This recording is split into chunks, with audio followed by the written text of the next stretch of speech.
Hola amigos y suscriptores del canal, como siempre tratando de hacer cosas prácticas. Acá como se viene el invierno en Argentina hicimos este práctico corta leña, rompe leña, que ahora van a ver cómo se hace paso a paso con cosas recicladas. Y bueno, ya lo tenemos terminadito, lo van a ver cómo funciona, algo muy práctico, muy sencillo para poder calefaccionarse el invierno con leña.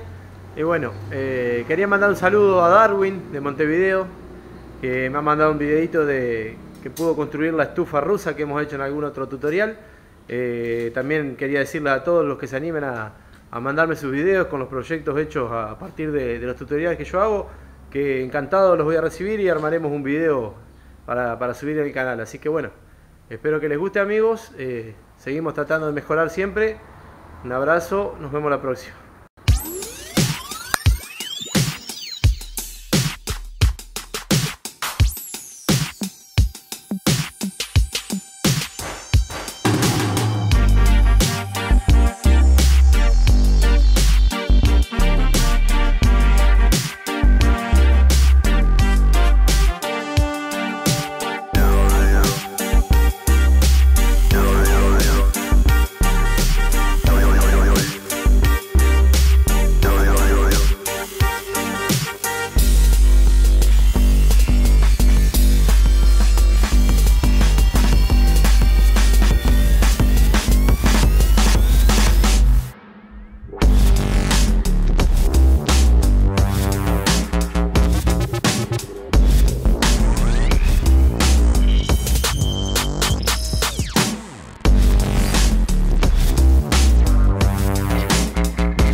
Listo amigos, ya lo tenemos terminado, como vieron, súper práctico, todo con reciclado.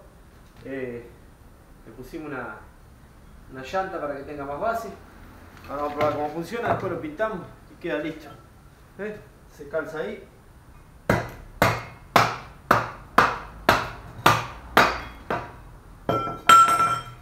Rompe leña.